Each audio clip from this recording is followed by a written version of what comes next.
237টি আসনে প্রাথমিকভাবে, আবারও বলছি প্রাথমিকভাবে, চূড়ান্তভাবে না, প্রাথমিকভাবে মনোনয়নের প্রার্থীর নাম ঘোষণা করা হয়েছে বিএনপির পক্ষ থেকে। আপনাদের প্রত্যাশা ছিল হয়তোবা সেখানে আমার নামটা থাকবে। আমার নাম প্রাথমিক তালিকায় নাই, এই ব্যর্থতা, সব ব্যর্থতা আমার, কারণ আমি পারি নাই আনতে। তো যেহেতু পারি নাই, রাজনীতি যেহেতু সকলকে নিয়েই, আপনারা দীর্ঘদিন থেকে আমার সাথে আন্দোলন সংগ্রাম রাজপথে রাজনীতিতে আছেন, এককভাবে কোনো সিদ্ধান্ত নেওয়ার ক্ষমতা আমার নাই, কারণ এই ক্ষমতা আপনাদের সকলকে নিয়েই আমার ক্ষমতা। এবং আগামী দিনগুলোতে আপনারা যে সিদ্ধান্ত আমাকে দিবেন, সেই সিদ্ধান্তের আলোকেই আমি আপনাদের কাছে চলব। দল দীর্ঘদিন থেকে এই দলটা করছি, আপনাদের সাথে করেছি, বিভিন্ন বাংলাদেশের বিভিন্ন জায়গায় করেছি, রাজশাহী করেছি, ঢাকায় করেছি।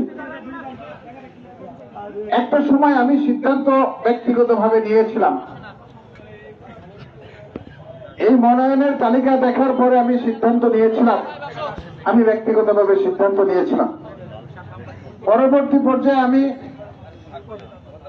হাজারো মানুষের টেলিফোন পাওয়ার পরে, লালপুর বাগাতিপাড়ার বিভিন্ন মানুষের টেলিফোন পাওয়ার পরে, সারা বাংলাদেশের অসংখ্য মানুষের টেলিফোন পাওয়ার পরে আমার কাছে মনে হয়েছে রাজনৈতিকভাবে একজন ক্ষুদ্র কর্মী, আমি একজন সার্থক।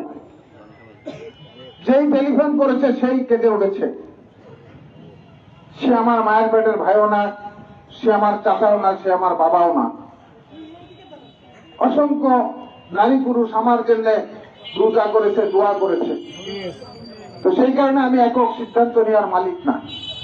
আর আপনাদেরকে সাগরে ভাষায় দিয়ে আমি একক সিদ্ধান্ত নিয়ে আরামে বসবাস করব, এই মানসিকতার মানুষ আমি না।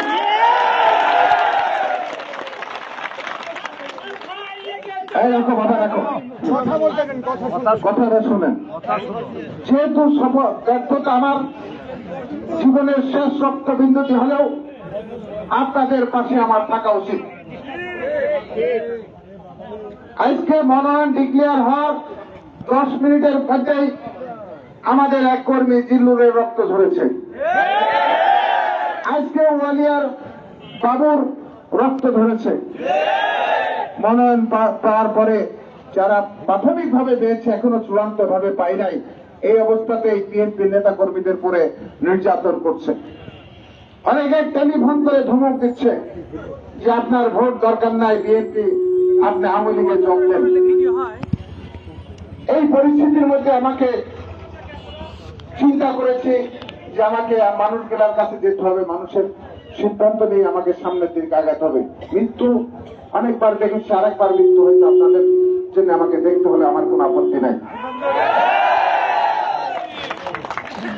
তো সেই কারণে আজকে আমরা শান্তিপূর্ণভাবে বসবাস করার চেষ্টা করছি, শান্তিপূর্ণ কর্মসূচির মধ্যে দিয়ে আছি। আজকে তাৎক্ষণিকভাবে আপনাদেরকে এখানে ডেকেছি নেতৃবৃন্দ। আগামীকালকে বাগাতিপাড়ার সমস্ত নেতা কর্মীদের ঘোড়া বসছিল, বাগাতিপাড়ার সমস্ত নেতা কর্মীদেরকে আমরা ডেকেছি বাগাতিপাড়া মাইলর উচ্চ বিদ্যালয় মাঠে। সেখানে যাব, সেখানকার মানুষের সাথে কথা বলবো। আগামী 15 তারিখে লালপুর হাই স্কুল মাঠে, লালপুর থানার গোপালপুর পৌরসভার সমস্ত সাধারণ নেতা কর্মী সমর্থক যারা আমাদের আছে